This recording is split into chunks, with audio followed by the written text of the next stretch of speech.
depois de ler só. Ótimo, agora estamos gravando.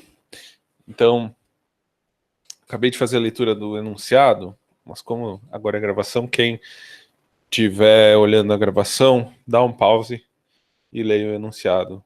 Eu não vou ler de novo aqui, porque senão fica maçante para quem está assistindo ao vivo. Então vamos lá.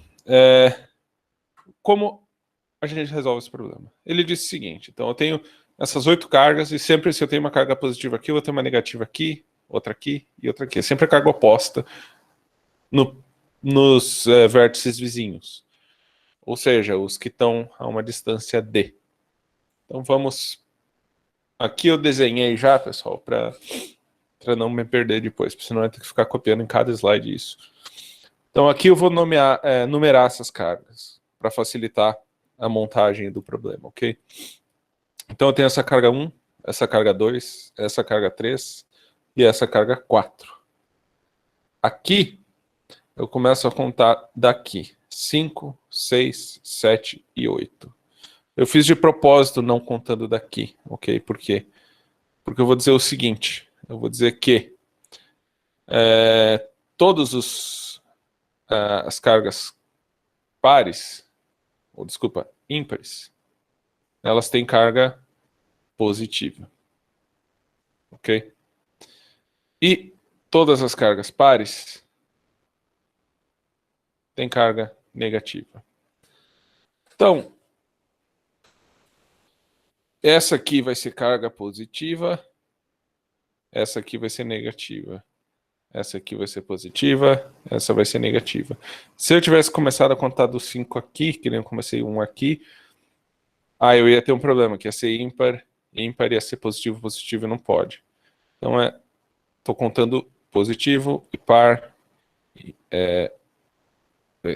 ímpar, par negativo, positivo ímpar, e aqui negativo. Então está tudo ok, vamos conferir. É isso que ele quer nesse problema. Positivo, negativo, negativo e negativo. Todos os vizinhos são negativos. Essa aqui é negativa, então essa tem que ser positiva, positiva, e essa aqui também é positiva. 4, por exemplo, aqui é positivo, positivo e positivo. Sempre sinal oposto. Tá, ok. É isso que o problema colocou no enunciado. Agora ele quer saber qual é a energia potencial. Qual é a energia potencial, então, para um conjunto... para um conjunto de partículas. Então a gente soma a contribuição de todos os pares de partículas, ok? Então eu somo para QI, QJ, dividido por RIJ, partícula I e J. E eu somo para I maior do que J. Por que I maior do que J? Pelo seguinte. Então se eu, por exemplo, calculei a interação da partícula 1 com a 2, ok? Depois 2, papapá. Depois eu vou para a partícula 2. Se eu calcular de novo a interação com a partícula 1, na verdade isso aqui é a mesma. A interação da 1 com a 2 é a mesma que a 2 que a 1. Ela não deve ser contada 2 vezes, porque é só uma interação entre as duas partículas. Então, se eu coloco que I é maior que J, então esse termo aqui não vai existir para a partícula 2. Então, eu não vou contar 2 vezes a mesma interação. Ok, gente? Então, por isso, I maior do que J. E como a gente vai somar? Então, aqui nós temos que olhar a partícula 1, ela vai interagir com a 2, com a 3, com a 4, com a 5, com a 6, com a 7, com a 8. A 2 vai ser com a 3, com a 4, com a 5, com a 6, com a 7, e assim por diante. Então, no fim das contas, a gente vai ter 28 termos aqui. Bastante coisa. Então, vamos contar esses termos, ok? Vou passar para a próxima página para ficar mais fácil. Então, aqui, eu vou dizer que é a interação. Vamos fazer uma tabela. O sinal e a distância. Distância é o RIJ, ok? Deixa eu escrever porque aí fica mais fácil, mais compacto. RIJ. Essa é a distância, essa é a partícula I e a partícula J. A interação. Vamos para a partícula 1 primeiro. A1 com a 2. 1 com a 2, então a gente vai ter aqui positivo e negativo. É sinal negativo. A distância, todos os lados desse meu cubo aqui são D, ok? Então, sempre que é primeiro vizinho assim, a gente tem essa distância D. Perfeito. Agora, A1 com A3. A3, então a gente tem essa distância aqui, que é a diagonal de um quadrado. E aqui a gente vai ter então o sinal positivo, que ela é ímpar, e aqui é positivo também. Então, o sinal do produto das duas cargas vai ser positivo. E a distância aqui vai ser raiz de 2 vezes D, ok? Porque é a diagonal de um quadrado. 1 e 4. Agora, ela está a distância D aqui, porque é vizinho. E aqui ela é negativa. Então, produto das duas cargas dá sinal negativo. E a distância é D. 1 e 5. 1 e 5, a 5 está aqui embaixo. Então, e aqui, no mesmo plano desse quadrado, a distância também vai ser raiz de 2 vezes D. Ímpar com ímpar é positivo. 1 e 6. 1 e 6. O 6 está lá do outro canto oposto do meu cubo. Então aqui eu tenho uma distância que é raiz de 3 vezes D, que é a diagonal do cubo, ok? E agora, quais são os sinais? Esse é par, quer dizer, desculpa, esse é ímpar e esse é par. Então eu tenho mais com menos, dá menos. Ok? Então, várias confusões podem ser feitas com esses sinais, tem que tomar bastante cuidado. 1 e 7, então diagonal aqui desse cubo. Ímpar com ímpar, dá positivo. Raiz de 2, D, diagonal do quadrado aqui.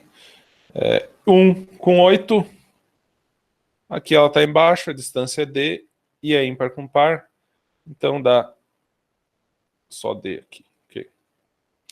Perfeito. Então, para a partícula 1 são essas interações. E para a partícula 2? Vou começar. Então, é I maior que J. Então, aqui eu não vou contar 2, 1, e muito menos 2, 2, ok? E como não é maior ou igual, então tem esse detalhe também. Coloquei I maior que J, não I maior ou igual a J. Porque se eu estivesse colocando I maior ou igual a J, eu ia contar 1, 1, 2, 2, e autointeração de carga não existe, ok? É só maior. Então já começa do 3, 2 e 3. Então olhamos aqui. 2 é par, sinal negativo. 3 é ímpar, sinal positivo. Então o produto das duas cargas é menos, e a distância é D. Depois 2 para 4. Aqui a gente está a distância, então é a diagonal desse quadrado. E a gente tem menos com menos, dá mais. Então aqui raiz de 2, D. 2 para 5. Então aqui também distância D e sinal dá negativo. Okay? Sempre que a distância é D aqui, o sinal vai acabar dando negativo. Então vamos continuar aqui. Interação, sinal, e o R e J. 2 com a 6. Aqui a gente tem, então, 2 com a 6. Está dentro desse quadrado aqui. Então, a distância é raiz de 2D. E o sinal vai ser positivo, par com par. 2 com 7. Então, sinal par com ímpar é negativo. Vamos ver onde está 2 e onde está 7. A 7 está na diagonal, ao longo da diagonal do cubo. Então é raiz de 3D. 2 com a 8. Aqui é na diagonal do quadrado. O sinal fica positivo, que é par com par. Raiz de 2D. 3. A gente começa a contar já com a 4. Então, sinal negativo. Porque é ímpar com par. E a distância aqui é D. 3 com a 5. 3 com a 5, então está na diagonal do quadrado. Ímpar com ímpar dá mais. Raiz de 2D. 3 com 6. É bem chato, gente. Esse exercício é maçante mesmo. Mas é assim que ele é feito, ok? 3 com 6. Para evitar qualquer engano é bom anotar tudo. Você podia sair contando no olho, mas você vai errar. 3 com 6, então ímpar com par, dá negativo, a distância é D. 3 com 7, então é ímpar com ímpar, sinal positivo. 3 com 7 na diagonal do quadrado, raiz de 2, D. 3 com 8, então 3 com 8 está na diagonal oposta. Aqui a gente tem ímpar com par é negativo ao longo da diagonal do cubo, então é raiz de 3D. Acabou. Agora vamos para 4. A 4 com a 5. Então aqui a gente tem a 4 com a 5. Aqui já é a diagonal oposta ao longo da diagonal do cubo, ok? Então, par com ímpar dá menos, raiz de 3D também. 4 com 6, isso aqui, a 4 e a 6 ao longo da diagonal, par com par é positivo, ao longo da diagonal da face do cubo, do quadrado. Então é raiz de 2D. Vamos fazer mais uma aqui. Será que cabe nessa página? Deixa eu ver quantos termos eu tenho ainda. 8 termos ainda. Vamos ver se cabe aqui, gente. Então, 4 com a 7, o sinal é negativo. E a distância é D. Ok? Aqui 4 e 7, elas são vizinhas. E a 4 com a 8 dá também ao longo da diagonal, par com par é positivo, raiz de 2D, ao longo da diagonal da face. Então a 5 com a 6, par com par, ímpar com par, sinal negativo. Então a 5 está aqui, a 6 está aqui, elas são vizinhas, distância D. A 5 com a 7, então aqui é ímpar com ímpar, dá positivo, está ao longo da diagonal da face, raiz de 2D. Não vai caber, não vai ter jeito. 5 com a 8 dá. Então, ímpar com par dá negativo. Então, 5 e a 8 são vizinhas, dá distância D. A 6 com a 7 dá sinal negativo.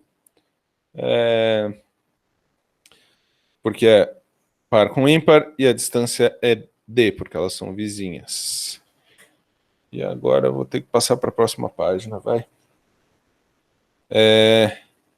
Então a 6 com a 8, para contagem vai ficar um pouco chato, trocando de página. Par com par é mais, então aqui a 6 e a 8 estão ao longo da diagonal, da face, raiz de 2D. E a 7 com a 8, que é o último termo. Então, ímpar com par dá negativo, 7 e 8 são vizinhas da distância D. Ok. Então, agora o que a gente tem que fazer? Aplicar, então, a nossa fórmula do potencial lá.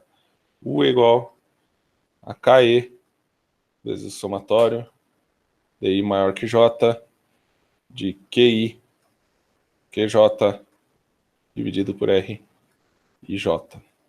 Isso vai ser igual, então, a KE vezes... Vamos pegar agora, primeiro, todos os termos que estão a uma distância D. Então, aqui a gente já tem um termo à distância D. O sinal é negativo. Todos os termos aqui, ó, que se você olhar que estão com distância D, esse aqui também, esse, todos têm sinal negativo. Então, a gente só vai somar o número deles. Tinha um lá na outra página. 2, 3, 4, 5, 6, 7, 8, 9, 10, 11, 12. Então, aqui a gente tem menos 12Q ao quadrado dividido por D. São 12 termos que têm a distância D, e todos eles têm um produto entre uma carga positiva e uma negativa, então a gente fica com sinal negativo. Agora, vamos contar esses com raiz de 2D. Esse está positivo. Então aqui tem 1. Vou voltar para outra página. Positivo, todos eles são positivos, ok? Todos com raiz de 2D são positivos, porque dá o produto entre cargas de mesmo sinal. Eu já tinha 1 na outra página, aqui 2, 3, 4, 5, 6, 7, 8, 9, 10, 11 e 12. Também 12. Aqui mais 12, q ao quadrado, dividido por raiz de 2d, que é a distância de todos esses. Agora tem mais o caso de raiz de 3d, a distância. Então vamos ver quantos tem. Tem 1, aqui 2, aqui 3 e aqui 4. E todos com sinal negativo. Então temos menos 4 q ao quadrado dividido por raiz de 3d. É isso, no fim das contas, o resultado, né, desse exercício. Agora, a gente precisa aplicar os números. Então, o que ocorre é errar sinal. Muito fácil nesse problema. Ou esquecer de algum termo. Então, por isso tem que listar todos os termos, sendo metódico, e aí somar, e você acha esse resultado. Então, substituindo os valores aqui, a gente fica com 9 vezes 10 na 9, vezes, então, esse menos 12q ao quadrado dividido por d, dá menos 2,95 vezes 10 na menos 27. Isso aqui mais esse termo aqui, então, dá 2,09 vezes 10 na menos 27. E esse último termo aqui, diminuindo, dá 5,68 vezes 10 na menos 28. Então, somando esses termos aqui, multiplicando pela constante de Coulomb, a gente chega com menos 1,285 vezes 10 na menos 17 Joule. Que, botando para duas casas decimais, isso fica 1,29 vezes 10 na menos 17 Joule. Então vamos voltar lá para o problema. Está aqui a resposta na letra C. Ok, gente? Então, está resolvido. E a resposta é C. Então é um problema que parece ser bem complicado, mas ele é só um problema que a gente tem que ser metódico. Mas ele é fácil. Só tem que ficar contando um monte de coisinha. Trabalhoso, mas fácil. Ok? Não é comum cair esse tipo de problema em prova, ok, gente? Exercício trabalhoso em prova não é tão comum de ser pedido, porque os professores acham que eles estão colocando problemas difíceis, fazendo vocês pensarem. Mas, na verdade, não é bem por aí, né? Porque tem conceitos envolvidos, às vezes, que não são abordados nos exercícios das listas, ok? Então, esse aqui é um trabalhoso, mas fácil. Mas se você colocasse duas superfícies diferentes, por exemplo, como caiu bastante na primeira prova, é mais difícil e envolve separar cada região, que se você só fez a lista, você nunca viu antes. Ok. Então, resolvido 10. Tem alguma dúvida? Senão eu já prossigo os exercícios agora de capacitância. Então vamos lá. Esse é o exercício 26, exercício 1 do capítulo 26 do Survey, sexta edição, ok? Estou colocando aqui já o número do exercício e do capítulo e a edição para vocês também poderem buscar. Essa é a edição em inglês, ok? Para quem quiser olhar o manual de solução também. Então vamos lá. Quanta carga há em cada placa de um capacitor com capacitância de 4,00 microfarads, quando está conectado a uma bateria de 12 volts? B. Se esse capacitor é conectado a uma bateria de 1,5 volts, qual é a carga armazenada? Esse exercício fácil, tremendamente fácil, ok? Esse é o primeiro exercício do capítulo, então é para ser introdutório. Mas eu vou colocar alguns poucos exercícios fáceis e a gente vai aumentando a complexidade, ok? Para ir falando dos conceitos ao mesmo tempo. Eu cheguei a checar as aulas dessa semana do professor, eu vi que ele faz no papel e tudo mais, mas aqui talvez é importante eu reinserir alguns conceitos para vocês, ok? Então vamos lá. O que a gente tem que fazer nesse problema? Então a gente tem que basicamente aplicar a fórmula, ok? Assim, os exercícios simples são assim. Ele quer saber quanta carga há em cada placa. Então vamos lá, a solução da A aqui. Então a gente tem a fórmula para capacitância, ok? Tem a dedução no survey, ok? E obviamente um textinho sobre isso também. Então aqui a gente tem a carga dividido pela diferença potencial. Essa é a capacitância do capacitor em questão. Então basicamente dá a capacidade de armazenar carga a partir de um dado potencial. Quanto maior a capacitância, mais carga você coloca com menor potencial, ok? Então, basicamente, a capacidade de armazenar carga.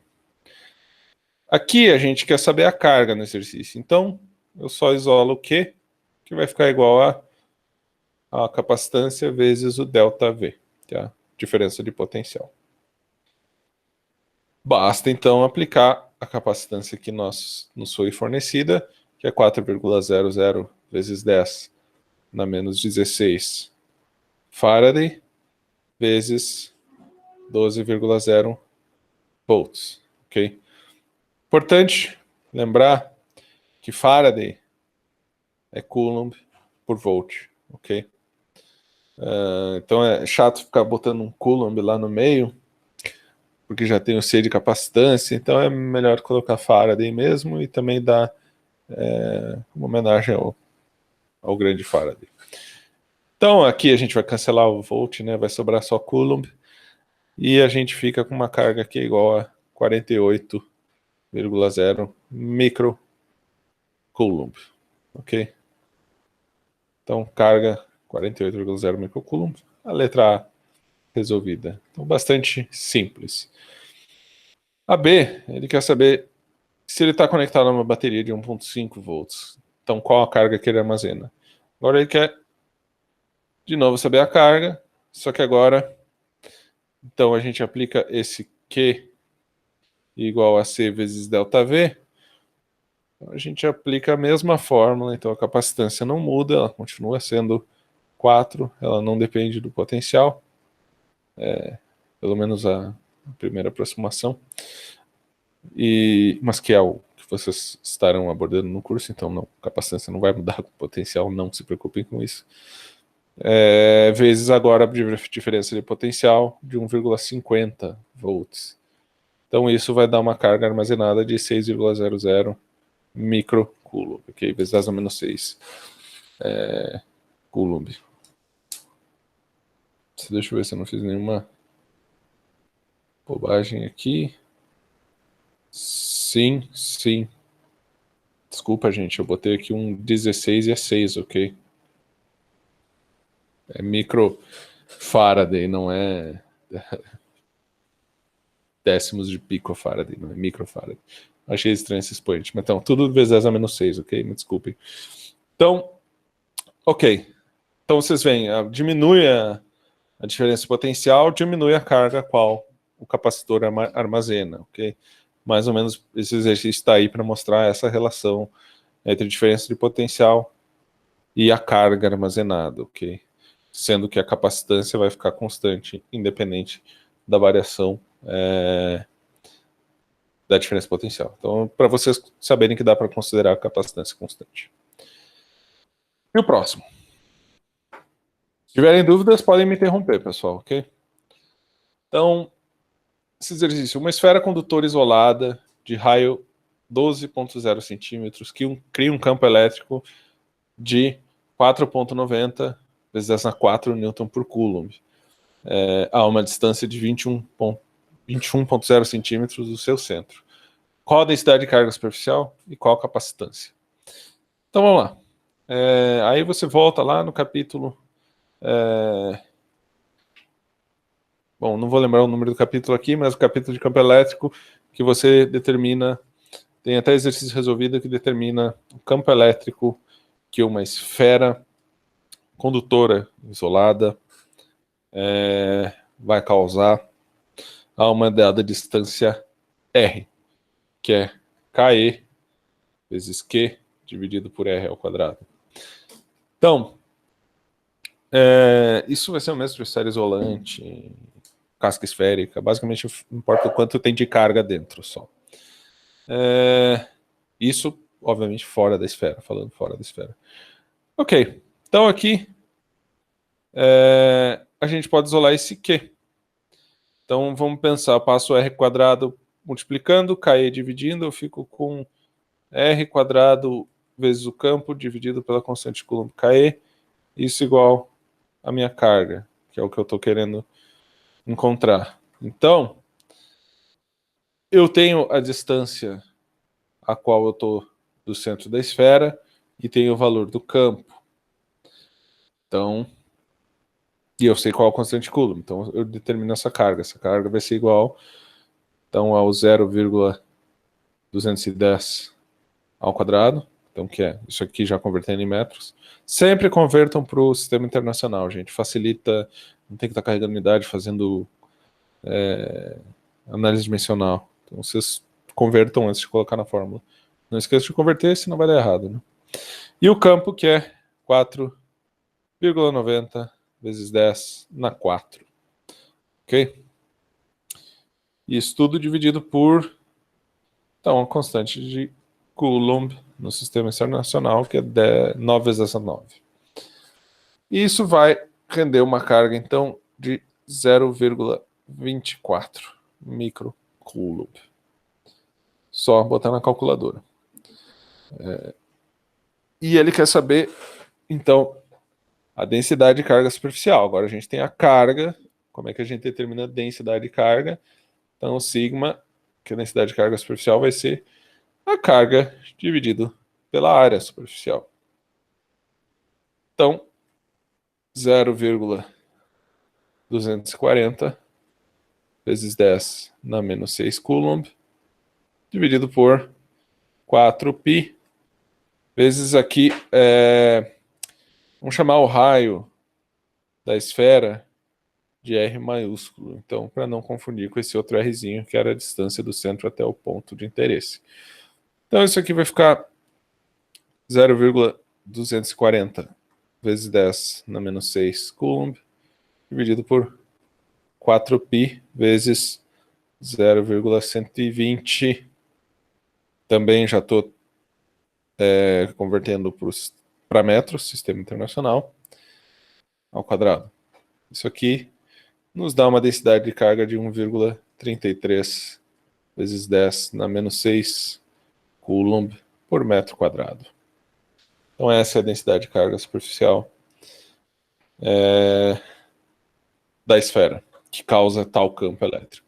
Então basicamente isso aqui é um problema que você resolve com conhecimento dos capítulos anteriores. Isso vai ocorrer na prova, ok? Vai ter problemas que primeiro vai te pedir o campo elétrico, força, depois potencial. Vocês vão ter que carregar esses conceitos que vocês já aprenderam nas semanas anteriores de campo elétrico, força elétrica, todos esses detalhes, ok, gente? Então, fiquem atentos. Então, letra B, ele quer saber a capacitância. Como fazemos então a capacitância? A capacitância é igual a carga dividido pela diferença de potencial, como eu tinha mostrado para vocês antes. Mas esse ΔV, essa diferença de potencial, a gente pode escrever como sendo um KE, Q dividido por R, o R maiúsculo, ok? Então, isso pensando na nossa esfera, agora o raio da esfera R maiúsculo. Então aqui a gente vê que tem um Q e um Q, eles se cancelam, então esse R vai subir, então a gente fica com R dividido por KE. Então essa já é a nossa capacitância, ela só vai depender do raio da nossa esfera. Mas eu posso escrever KE como 1 dividido por 4π ε0. 1 dividido por 4π ε0, então eu coloco 4π ε0 aqui, vezes o raio. Então essa é a nossa capacitância. Isso vai ser igual então a 4 vezes o π, vezes o ε0, que é 8, é a permissividade elétrica no vácuo, 8,85 vezes 10 a menos 12, que no sistema internacional, vezes o raio, que é 0,120. Então a capacitância fica igual a 1,33 vezes 10 na menos 11 Faraday. Que eu posso escrever como 13,3 picofaraday, ok? Valores de capacitância costumam ser pequenos, ok, gente? Microfaraday, nanofaraday, tem coisas até de picofaraday, são realmente valores usuais de vocês usarem em laboratório. Então, e eletrônica em geral, né? Você vai achar milifaraday já é algo grande, capacitância grande, assim, para circuito eletrônico, digamos, né? Então é isso. Essa vai ser a capacitância. Perfeito. Então, podemos passar para o próximo. Esses são exercícios que foram simples, ok? Agora, capacitor de placa paralela. Esses são problemas que são bem comuns, ok, gente? Então, capacitor de placa paralela é bastante usual, assim, digamos. Então, vai ter algo na prova disso, não sei se é exatamente na sua ou não, mas você certamente vai ter algo na prova. Um capacitor preenchido por ar consiste em duas placas paralelas, cada uma com área de 7,60 cm², separadas por uma distância de 1,80 milímetros. Uma diferença de potencial de 20 volts é aplicada a essas placas. Calcule o campo elétrico entre as placas, a densidade de carga superficial, a capacitância e a carga em cada placa. Então, o que é um capacitor de placas paralelas? Você tem uma placa aqui, ok? Ficou meio ruim, desculpem. E você vai ter outra placa bem próxima que vai estar aqui, ok? Então aí, aqui ainda faço contínuo e aqui tracejado. E a gente vai ter então essas duas placas. Então é importante que você tenha essa separação entre elas aqui, ok? Que nesse caso é 1,80 milímetros. E elas têm a área, nesse caso desse exercício, de 7,60 centímetros². É importante que o lado dessa placa seja muito maior do que a separação, ok? Assim a gente pode assumir que o campo elétrico entre essas duas placas ele é constante, ok? E uniforme. Então a gente não se preocupa com o efeito das bordas e tudo mais. Então é importante ter isso em mente. Não creio que a gente caia em problemas dos quais isso seja finito, ok? É sempre a gente está assumindo o lado da placa sendo muito maior que a separação entre as placas. Campo elétrico entre as placas, vamos lá. Letra A. Campo elétrico entre as placas. A gente tem que a diferença de potencial é igual ao campo vezes a distância, ok? Isso, definição de capacitor de placas paralelas. Volte no Survey e dê uma olhada de onde eu tirei isso lá. Então, a gente pode isolar aqui o E. O E vai ficar igual à diferença de potencial dividido pela distância.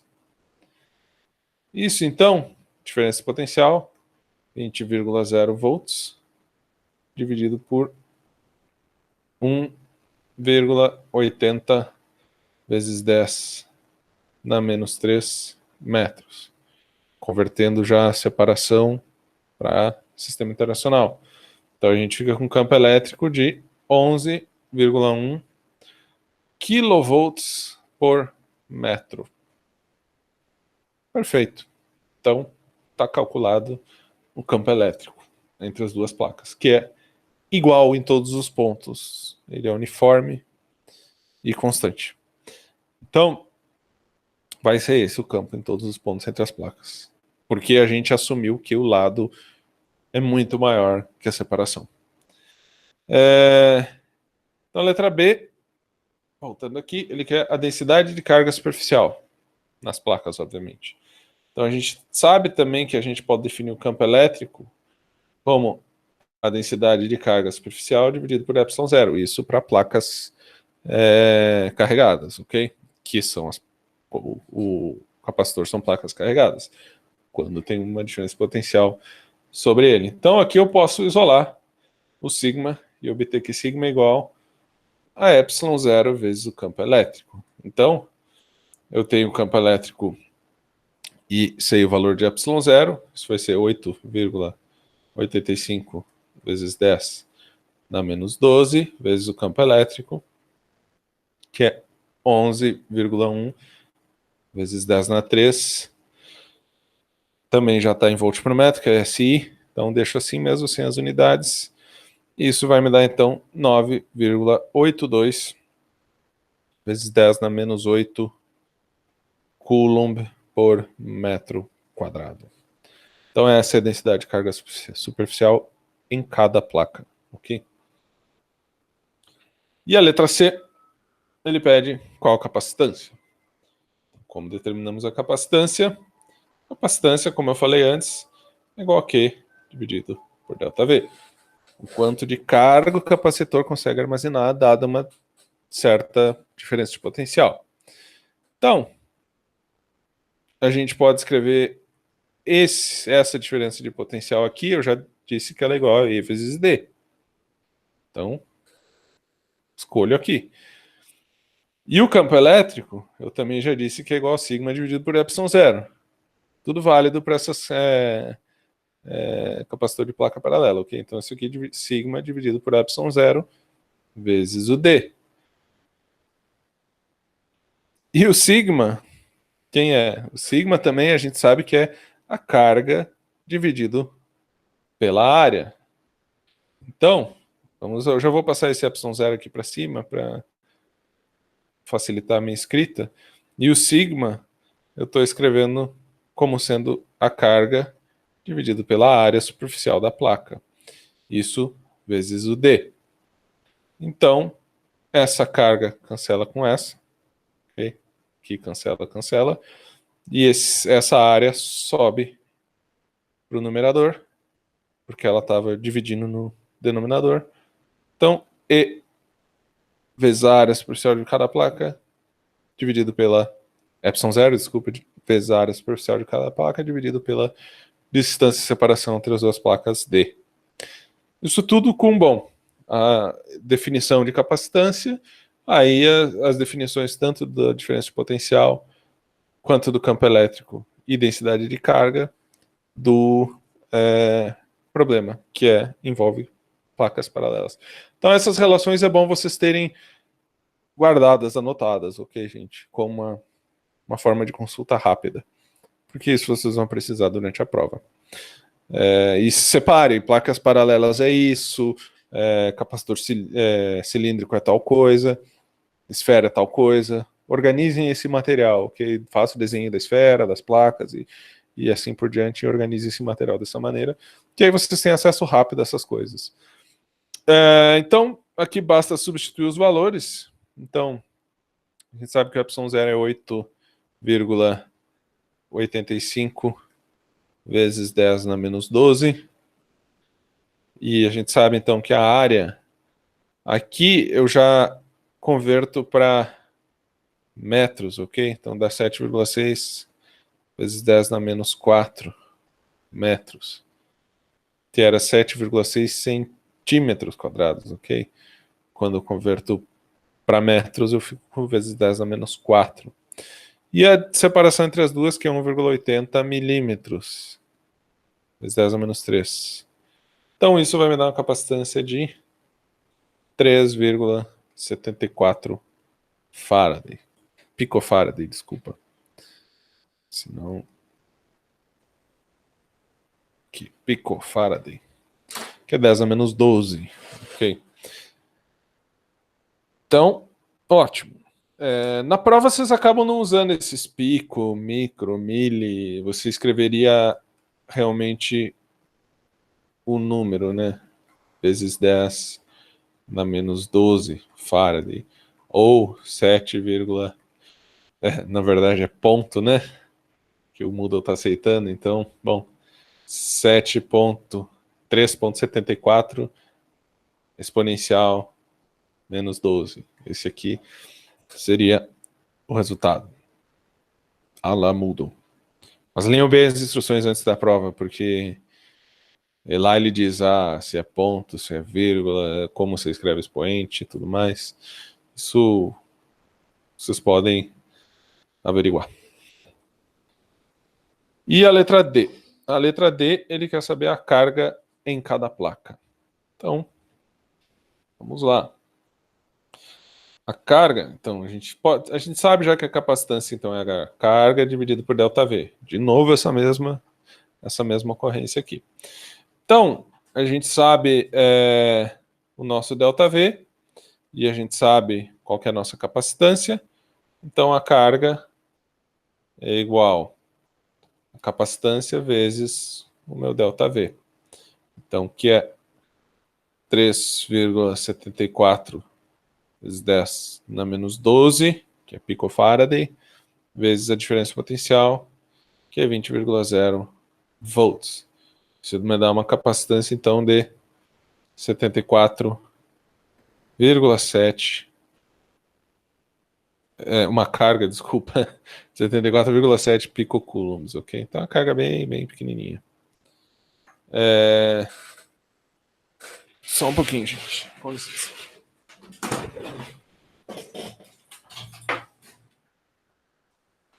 Recebi um cafezinho aqui da minha esposa, gente. Desculpa a interrupção. Bom, então está encontrada a carga de 74,7 picocoulombs, ou você pode dizer que é 74,7 vezes 10 na menos 12, ou exponencial, né? Menos 12, que também é 10 a menos 12. Então, resolvido. Exercício também direto e simples. Então, agora vamos começar a associar os capacitores. Então, vamos para o problema 16 do capítulo 26 do Serways, sexta edição. Então, nós temos dois capacitores com capacitância C1 igual a 5 microfarad e C2 igual a 12,00 microfarad. Eles estão ligados em paralelos e conectados a uma bateria de 9 volts. Ótimo. Qual é a capacitância equivalente da combinação? Letra B, a diferença de potencial em cada capacitor. E a letra C, a carga armazenada em cada capacitor. Então, ele quer introduzir esse problema de associação de capacitores. Primeira coisa que a gente faz, com qualquer problema, antes de sair fazendo conta, é tentar desenhar, se necessário. Né? Se é só um capacitor, tudo bem, mas dois é o primeiro que a gente resolve aqui, vamos desenhar. Então, o que é uma ligação em paralelo de capacitores? Basicamente, é isso que eu estou desenhando aqui para vocês agora. Então, a gente tem aqui isso, então, vou fazer dessa vez o desenho, depois não precisa mais, mas aqui a gente está ligando, então, a uma diferença de potencial. Note, capacitor são essas plaquinhas, a gente desenha eles já como placas paralelas, porque é um tipo bem comum de capacitor, ok? Não que comercialmente você vá vê-los assim. Normalmente você vê eles enrolados em cilindros. Mas às vezes também tem de placa paralela. São placas paralelas enroladas em um cilindro normalmente, né? Mas tem de todos os tipos aí. A gente representa, então é uma convenção internacional que são duas plaquinhas com o mesmo tamanho. Isso aqui quer dizer uma diferença de potencial, ok? Que eu tô uma fonte aqui, uma fonte, uma bateria, qualquer coisa que está inserindo a diferença de potencial no sistema, que é uma placa maior que a outra, para mostrar que a gente tem uma diferença de potencial. Então, o que acontece com os capacitores paralelos? Ele quer primeiro que a gente determine a capacitância. Então, qual é a capacitância? Eu tenho que determinar uma capacitância equivalente que leve esse meu sistema aqui, que tem dois capacitores paralelos, para algo como se fosse apenas um capacitor, que tem uma capacitância equivalente a esses dois em paralelo, ok? Então, como eu faço isso? Quando eu ligo capacitores em paralelo, eu somo as capacitâncias de cada um. Então isso está lá, bem descrito no Serway, está mostrando como você chega nisso, e que para capacitores paralelos você soma as capacitâncias. Ótimo. Então, a gente tem o valor das duas capacitâncias, que são 5 microfarads e 12 microfarad. Então, a gente chega numa capacitância equivalente, que é igual a 17 microfarads. Ok? 17,0, mas bom, tudo bem, 17. E a letra B, qual a diferença de potencial em cada capacitor? Aqui entra outro conceito da ligação em paralelo, ok? Então, a diferença de potencial, se a gente tem, então, digamos, pensando aqui, desse lado vem para cá, né, e para cá, e desse lado aqui a gente tem isso aqui acontecendo, até esse ponto aqui, e até esse ponto aqui. No fim das contas, o que acontece é que você vai carregar os capacitores e eles vão ficar com a mesma diferença de potencial entre os dois, e essas aqui, digamos, são pontos equipotenciais, tanto esse quanto esse. Esse diferente desse, mas esse equipotencial com esse e esse equipotencial com esse. Ok?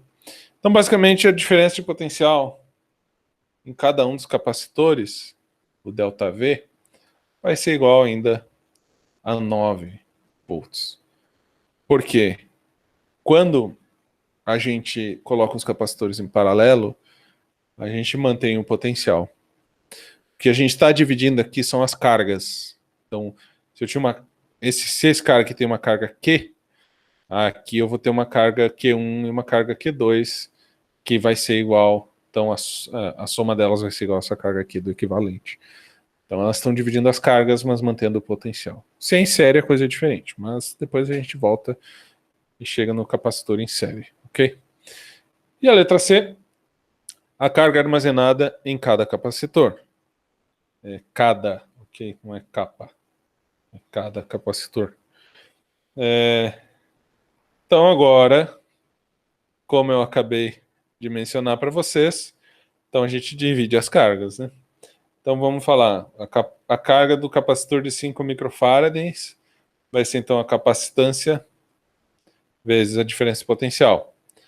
Então é 5,00 vezes 10 a menos 6 vezes o 9,00 volts. Aqui eu já estou com SI, não vou escrever as unidades, então eu fico com 45,0 vezes 10 na menos 6 Coulomb. Ok, eu já escrevi. Então aqui fica Coulomb. E a carga no capacitor de 12 microfarads, então é igual a capacitância desse capacitor vezes a diferença potencial nele. Então isso fica igual a 12,0 vezes 10 na menos 6 vezes também 9. Ok? Então isso vai nos dar 108 vezes 10 na menos 6 Coulomb. Então essas são as duas cargas divididas entre os dois capacitores. Se é em série, eu mantenho as cargas, mas aí o potencial é diferente para cada um, ok? Se eu tenho série, eu tenho vários aqui, então vou ter queda de potencial aqui, então os pontos, eles não vão ter a mesma diferença de potencial. Mas, ao longo do curso, a gente vai abordando isso com calma. Então, a associação simples, só em paralelo. Vamos ver agora a associação serial e paralela junta. Então, vamos lá, em série e paralela junto. Qual a capacitância equivalente do sistema de capacitores mostrado abaixo? Então, aqui a gente tem 6 capacitores, desculpa. Então, já é um problema mais elaborado. O que a gente quer fazer com esse sistema de capacitores? Primeira coisa que a gente tem que achar, então, são os capacitores equivalentes dessas associações em série, que a gente transforma, então, esse circuito no seguinte. A gente vai ter, então, 3 capacitores em paralelo. Ok? Então, esse aqui vai continuar sendo C, porque afinal ele já é C aqui. Aqui eu vou ter um... Deixa eu ver só para não errar a nomenclatura que eu coloquei. Tá, okay. Vou colocar um CEQ1. E esse aqui vai ter uma capacitância CEQ2. E depois eu faço essa associação. Então, daqui eu vim para cá, e daqui eu vou vir para cá, fazendo, então, resolvendo essa associação em paralelo, para eu chegar em um capacitor só, equivalente a esse conjunto de 3, que já tem capacitância equivalentes, mas tudo bem. Então, aqui eu denomino que esse vai ter um CEQ3. Então, basicamente, você vai simplificando o problema. O problema é grande, é difícil, e o que a gente faz? Divide ele em pequenos problemas. O primeiro são as associações em série. Resolvo elas. Depois eu resolvo as associações em paralelo. Assim, eu consigo tratar sempre de pequenos pedacinhos.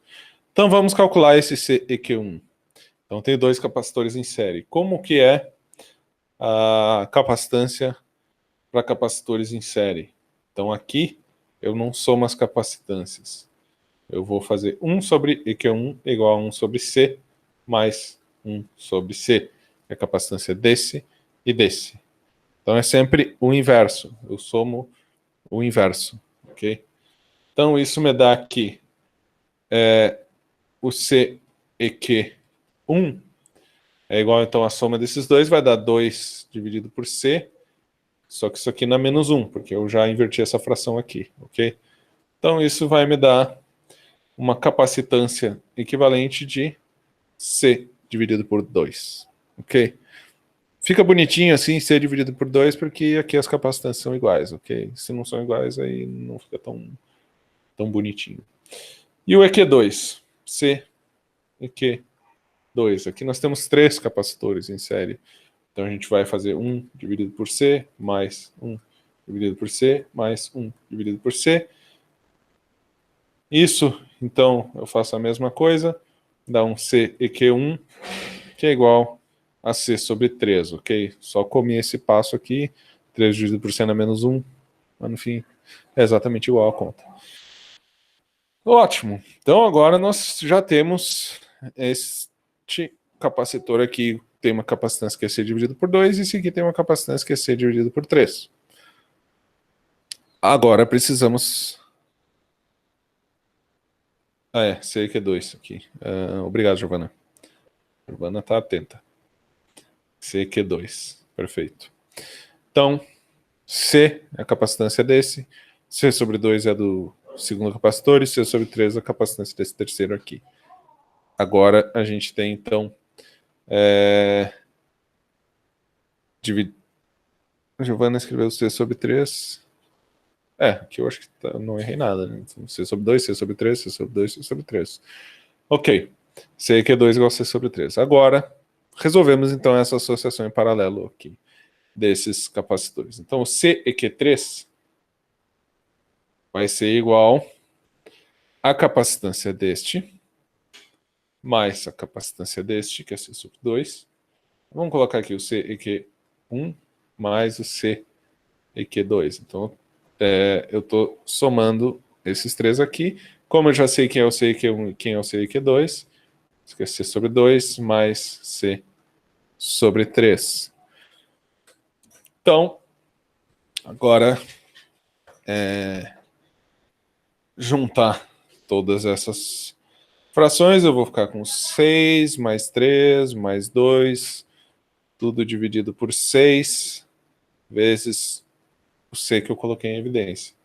Então, CEQ 3 fica igual aqui a 11 sextos da capacitância, que 11 sextos me dá, então, CQ3 igual a 1,83 C, que é a capacitância de cada capacitor individual.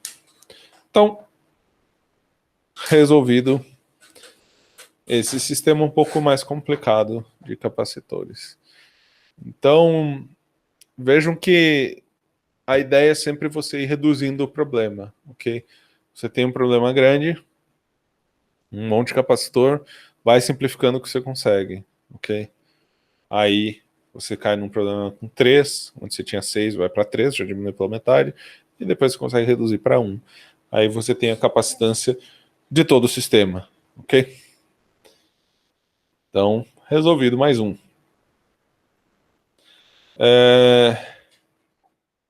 Vamos ao próximo. Se tiver dúvida, me interrompam, gente, senão eu sigo em frente. Dois capacitores, C1 igual a 25.0 microfarad e C2 5 microfarad, estão ligados em paralelo e carregados com uma fonte de 100 volts. A. Desenhe o diagrama do circuito e calcule a energia total armazenada dos dois capacitores. Qual seria a diferença de potencial necessária para que os mesmos capacitores conectados em série armazenem a mesma quantidade de energia encontrada em A? Então aqui a gente insere mais um conceito, que é o quanto de energia armazena um capacitor, não só o quanto de carga que armazena o capacitor. Então você tem uma energia potencial associada então aos capacitores. Vamos então à solução. A letra A, tem que saber primeiro que eu desenhe esse circuito, então se pediu para desenhar, desenha, mas obviamente a gente não desenha no Moodle, então na prova não vai pedir desenho. Então aqui é o nosso problema. Okay? Não vou colocar mais a fonte aqui porque não precisa. E a gente quer cair sempre num problema mais simples, então a gente vai levar esse de dois capacitores em paralelo para um que tem uma capacitância equivalente. Perfeito. Como eu calculo a energia potencial de capacitores de placas paralelas? Então, isso é dado também no Serway, tem toda a explicação, e ele escreve isso de várias maneiras, ok? Então tem muita coisa nessa parte de eletromagnetismo que você tem vários jeitos de escrever e você usa esses vários jeitos para chegar onde você quer. Por exemplo, ele dá que Q ao quadrado dividido por 2 vezes a capacitância é igual à energia potencial. Só que eu sei que essa capacitância,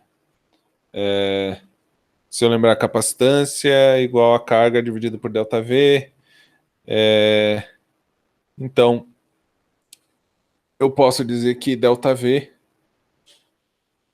é igual a carga dividido pela capacitância, que eu tenho um carga e tenho capacitância.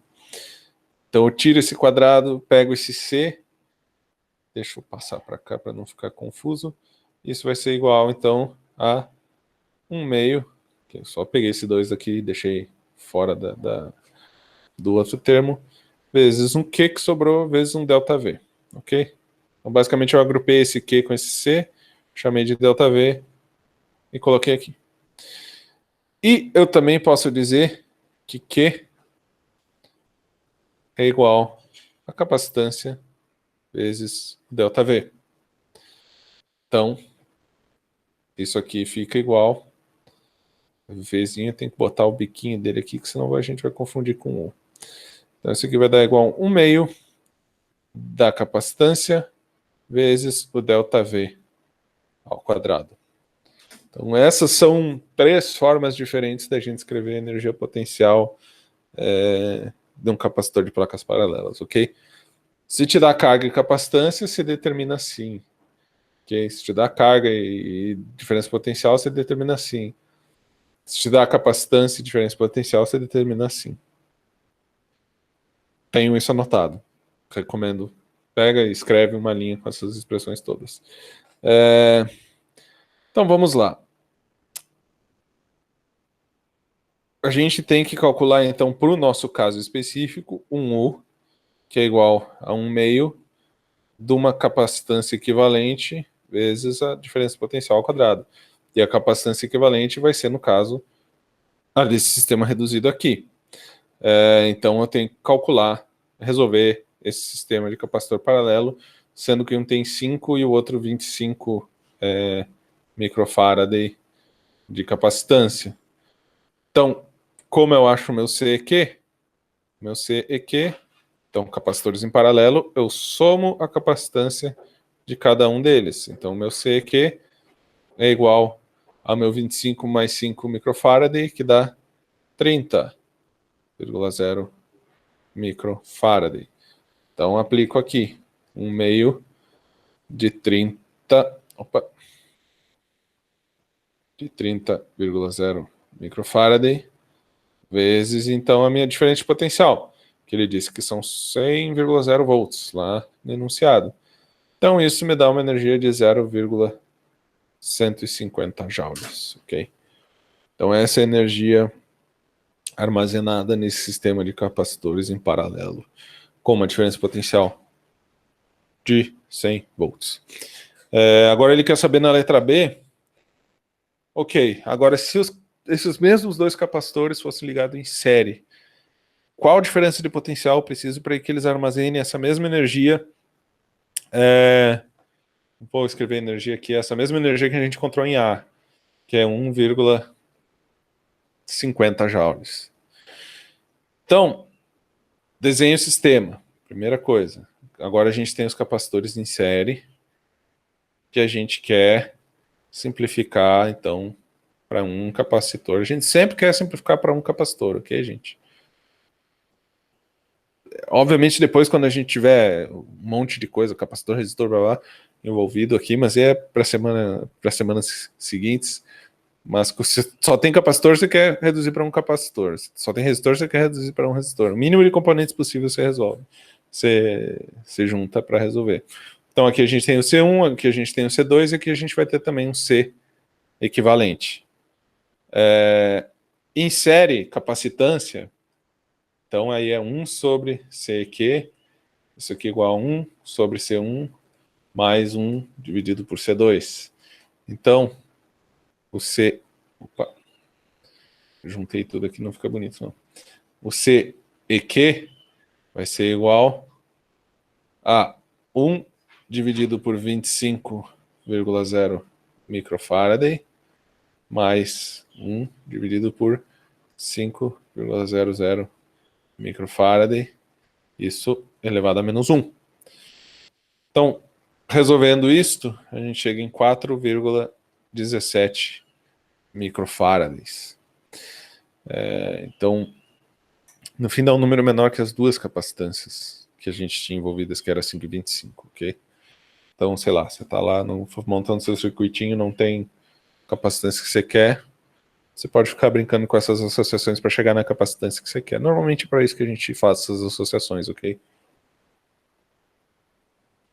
Porque é bem difícil ter o valor exato que você quer. Bom, então, voltamos. Agora temos o nosso CEQ, que é igual a 4,17 microfarad. Então a gente volta para a nossa expressão da energia, que é 1 meio do CEQ vezes o nosso ΔV ao quadrado. Só que quem a gente quer encontrar agora é o ΔV, colocando que o U é igual a 0,150 joules. Então, isolamos esse ΔV ao quadrado. Isso aqui é igual a 2U dividido pela minha capacitância equivalente. E isso, então, me dá que o ΔV é igual a raiz quadrada de 2U dividido pela minha capacitância equivalente. Então, substituindo os valores que eu tenho aqui, que são 2 vezes, então, 0,150, dividido pela capacitância equivalente, que é 4,17 vezes 10 na menos 6, tudo no sistema internacional. Então, a gente já sabe que vai ter a resposta correta, nas unidades corretas. Então, isso dá um ΔV de 268 volts. Então, para armazenar a mesma quantidade de energia, com a associação que a gente tinha na associação paralela de capacitores com 100 volts, a gente vai precisar aplicar 268 volts de diferença de potencial. Então, para armazenamento de energia,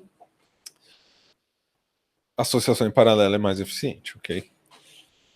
Capacitores, eles são uma proposta nova até para carros elétricos e tudo mais. Há quem estude supercapacitores. Eu até vou me aventurar um pouco em estudar isso, que os capacitores têm uma vantagem, apesar de eles armazenam muito pouca energia, no fim das contas. Supercapacitores já são, a proposta é que eles armazenem mais. Mas eles têm uma grande vantagem em frente às baterias, que eles conseguem liberar energia muito rápido. Então é para isso que normalmente você tem capacitor nos seus equipamentos. É para manter carga, por exemplo, ele meio que amortece algumas oscilações, mas também para você fornecer carga rapidamente. Então você tem alguma demanda de pico de energia, que é rápida, mas precisa daquela energia por um curto período de tempo, aí você aplica, então, capacitores para isso. Então, ele vai fornecer essa energia rapidamente, mas também vai acabar rapidamente, ele fornece tudo muito rápido. Então, a ideia é essa, ok? Então, você tem algo para dar um pico de energia, que, obviamente, em seguida acaba essa carga, e depois você não pode manter esse pico por muito tempo. Por isso que alguns equipamentos também têm potência de pico, alguma coisa que é rápida por X tempo, você consegue manter. Ok. Obviamente não é só isso o uso do capacitor, mas é um deles, ok? O mais simples que me ocorre. Então, temos mais tempo de aula. Então, gente, como eu estava falando, a ideia agora é que a gente tenha essas aulas de 2 horas, ok? Eu continuo respondendo para vocês por e-mail as dúvidas e tudo mais. Alguns colegas já tiraram dúvidas comigo por e-mail, como forma de atendimento. Então vamos lá, esse já é um exercício, é o primeiro difícil, ok? Eu coloquei uma nomenclaturazinha aqui, eu não sei se alguém reparou, mas se não tem negrito nem sublinhado é que o exercício é fácil. Se tem negrito é que o exercício é médio. E se tem negrito e sublinhado, o exercício é difícil. E isso de acordo com as classificações do Serway, ok? Esse exercício, na verdade, eu adaptei um pouco do que está colocado nesse exercício 64 do capítulo 26, porque ele tem uma alternativa C e D que, na verdade, estão erradas, o raciocínio dela, que pede a força, que exerce aqui, só que você tem a diferença potencial nessa direção e a resposta dá a força nessa direção aqui. Enfim, está errado, não vai dar força nessa direção. E, inclusive, nas edições posteriores, eu conferi e eles modificaram totalmente esse exercício, porque realmente estava errado. Então, tinha uma solução lá, mas estava errada. Então, vamos ler. Um capacitor construído com 2 placas planas de lado L e separação D. Um capacitor é construído com 2 placas planas de lado L e separação D e um material de constante elétrica kappa. Esse casinho diferente aqui é o kappa, ok? É inserido a uma distância x do capacitor, como indicado na figura. Assuma que D é muito menor que x. Encontre a capacitância equivalente do sistema, a letra A. Então aqui D muito menor que X, ele também está dizendo que L é muito menor que X, L é muito maior que D, desculpa. Então basicamente ele está querendo que você assuma que o campo é constante e tudo mais, o que a gente já tem feito, ok? Então o que a gente tem aqui nesse problema? A gente tem esse pedaço que tem um dielétrico inserido e outro não. Aqui está se inserindo, eu estou inserindo aqui para vocês esse conceito de dielétrico. Então, como um capacitor funciona quando não é vácuo, ar, hidrogênio, algum gás rarefeito no meio das placas. Então, a gente tem um dielétrico que tem uma rigidez dielétrica kappa aqui. Então, constante elétrica, rigidez elétrica, bom, tem nomes diferentes. Então, aqui tem parte assim e parte assada. O que a gente faz com esse problema? A gente tem um problema complicado, a gente divide ele em problemas menores. Então, o que eu vou fazer? Eu vou dizer que eu tenho uma associação em paralelo de capacitores aqui, ok? Então, pensa que a gente segue aqui para baixo. Então, eu divido isso aqui em dois capacitores. É uma coisa montada só, mas se você olhar aqui, eu tenho um capacitor que vai ter esse dielétrico, aqui eu tenho um capacitor que não vai ter o dielétrico. Então, eu posso separar esse problema em dois. E a gente tem que, então, encontrar a capacitância equivalente do sistema. Ele já está dizendo aqui se ele quer uma capacitância equivalente, que ele já... no enunciado, na verdade, ele já dá essa dica, ok? Divida o sistema em dois capacitores. Mas eu já vi em outros lugares que não dá essa dica, então você tem que saber que o sistema é dividido em dois capacitores. Então, vou fazer essa divisão de novo aqui para vocês. Então, basicamente, a gente vai ter essa associação em paralelo aqui de capacitores, ok? Então, o que eu faço quando eu tenho uma associação em paralelo de capacitores? Eu acho a capacitância equivalente e saio resolvendo. Qual vai ser a capacitância equivalente? Eles estão em paralelo. Então, se eles estão em paralelo, eu somo a capacitância dos dois. E qual vai ser a capacitância? Basicamente, quando eu tenho um dielétrico, eu multiplico a capacitância dele. Eu não consigo desenhar essa capa bonitinho aqui, gente, então vai ser um K maiúsculo aqui, metido a capa. Então vai ser a capacitância dele sem dielétrico vezes essa constante kappa, ok? Essa rigidez, como é que ele chamou aqui? Deixa eu ver. Constante dielétrica, ok? Então essa constante dielétrica kappa vezes a capacitância que você calcularia para um capacitor como você estava acostumado antes. Isso mais, então, capacitância do C2.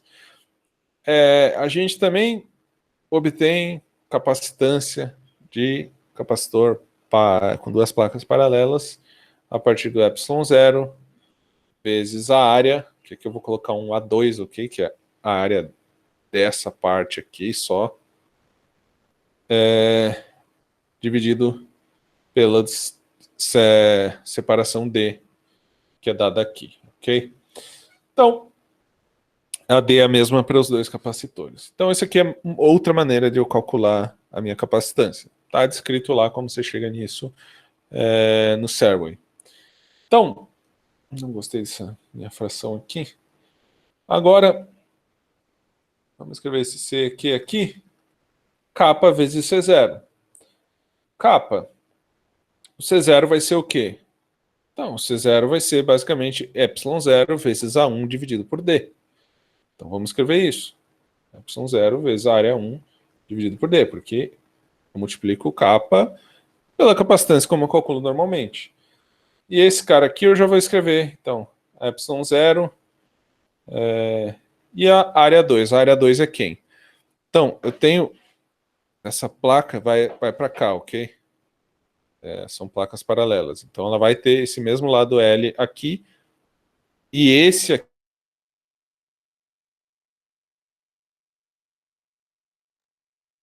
lado L menos esse X aqui, ok? Então, vai ser um lado L vezes o L menos X. Só para desenhar ela bonitinha aqui, para ficar mais...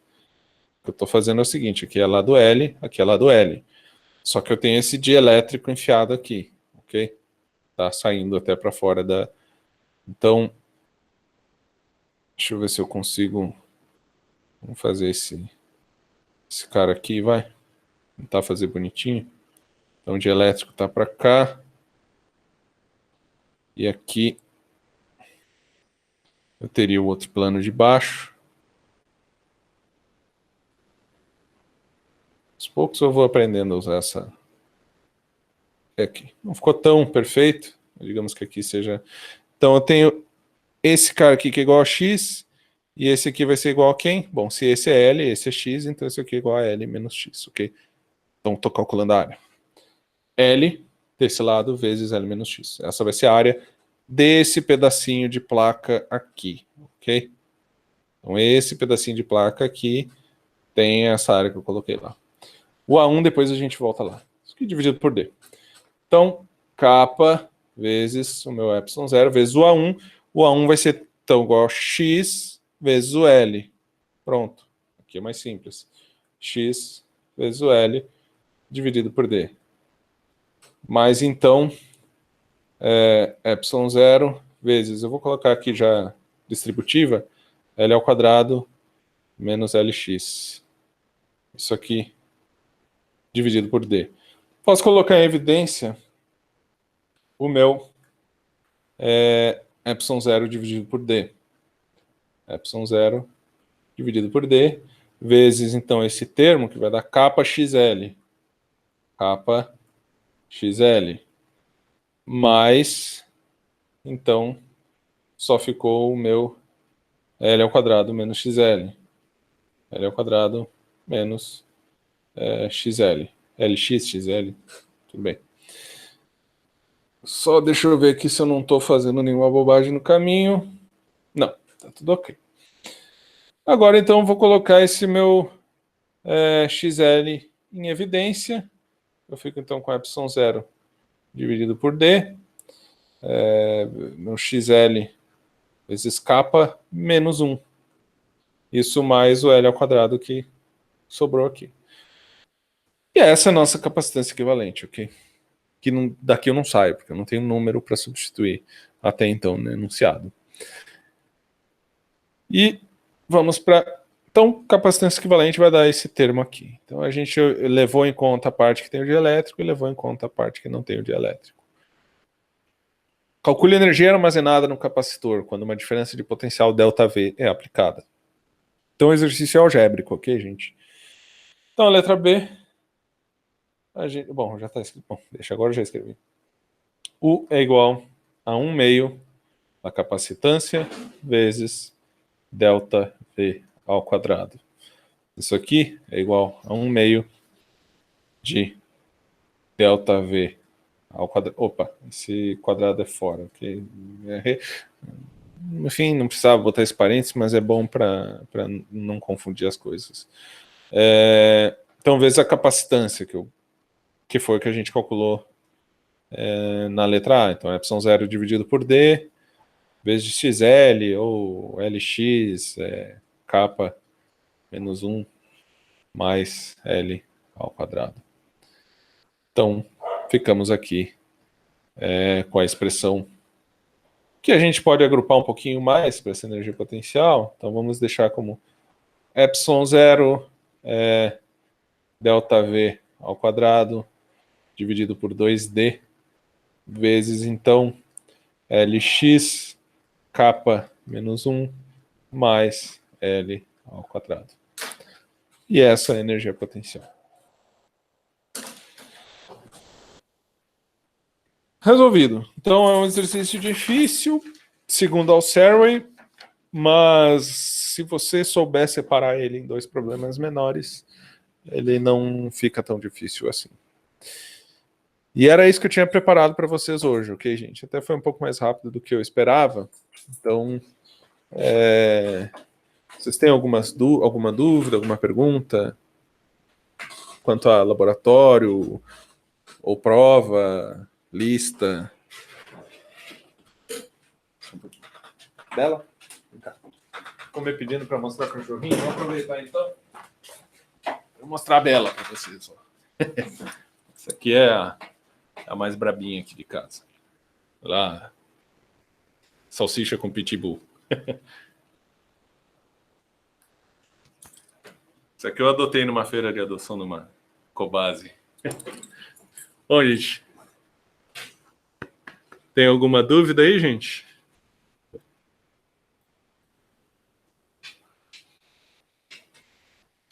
Vamos lá. Gabriela, professor. Meu grupo ficou em dúvida na letra C do exercício 2. Em um determinado grupo observou que a distância mínima para correr descarga elétrica... Tá, sim, lembro, ok. Baseado nas observações, estime o potencial elétrico na superfície da cúpula, bem como incerteza, considerando tal, rigidez elétrica. De rigidez dielétrica. C. Caso tenhamos usado uma régua escolar com divisão mínima de 1 milímetro... Ah, tá, ok. Não, essa pergunta vários me fizeram, na verdade. Eu respondi também por e-mail. Pode mandar e-mail, mensagem no Moodle, por onde você me achar, pode perguntar. Mas a resposta é a seguinte. O que ele quer que você compare aqui? Veja que a distância mínima foi medida com uma incerteza de mais ou menos 0,6 centímetros por um dado grupo de pessoas. E você vai pensar, mas eu vou medir com a régua, então. Vou lá pegar minha régua e vou medir essa distância. Qual que é a incerteza da régua? É metade da menor gradação do instrumento. Se a gradação é 1 milímetro, então o erro é 0,05 centímetros. Aqui ele já deixou o erro na mesma unidade que estava a letra B, justamente para você comparar. Como é que o erro é maior que o da régua? Se a pessoa usa uma régua para medir. Ele não diz como as pessoas mediram, né? Mas, a priori, se usa uma régua. E a incerteza é maior que um instrumento bem simples, o mais simples possível, que é uma régua. Por quê? Essa resposta você tem que dar. Então, por que o erro deles é maior? Por que eles não obtiveram o erro da régua? Aí você tem que pensar o seguinte, como eu meço? Então você vai lá pegar o seu bastão, vai ficar aproximando da sua... vamos imaginar que a esfera de Van de Graaff é meu microfone. Então você vai lá pegar seu bastãozinho, vamos pegar aqui uma coca como se fosse bastão, aí você vai ter que medir essa diferença. Como é que você vai medir? Vou colocar a régua aqui, e vou ficar medindo aqui, quando der a faísca, aí eu pego a distância. Primeiro, você tem que pensar nos erros experimentais. Essa é a ideia desse exercício. Quais são as fontes de erro que vão te levar a ter uma precisão pior que a da régua? Então, você treme. Você não consegue ler exatamente, porque tem efeito paralaxe, porque você está a certa distância da régua. Você não vai fazer só uma medida, no fim das contas. O que você vai fazer é várias medidas, e aí você obtém o erro a partir do desvio da média. Ok? Então essas são as questões que você tem que fazer. Então, como tem erro experimental, uma medida só, ela tem um erro maior que a régua. Como eu remedio isso, porque você tem outras fontes de erro experimental, é que você vai fazer várias medidas e você calcula a média e desvia da média. Então, também me perguntaram por que a gente usa, na fórmula do desvio padrão, a gente divide por N... Opa! Deixa eu colocar aqui. A gente divide por N menos 1. Ao invés de dividir só por N menos 1. Isso a gente faz porque, na verdade, não é desvio padrão, ok? É erro padrão. Então, o desvio padrão você divide só por N menos 1. Okay? Já aproveitando o ensejo da pergunta e respondendo outra que foi perguntada. O erro padrão, que é o desvio da média, então vamos chamar de um sigma E, ele é o desvio padrão dividido por raiz quadrada de N. Que daí você insere esse termo a mais aqui. E o que a gente quer é esse aqui, dividido por N menos 1, ok? Então esse é o valor do erro experimental, ok? Então é isso que você vai explicar, como você faz as medidas e por que tem fontes de erro e quais são as fontes de erro nesse caso. Tá respondido, Gabriela? De nada. Tá tremendo, Belinha. Com frio? Tá de roupinha. Bom, mais dúvidas, pessoal?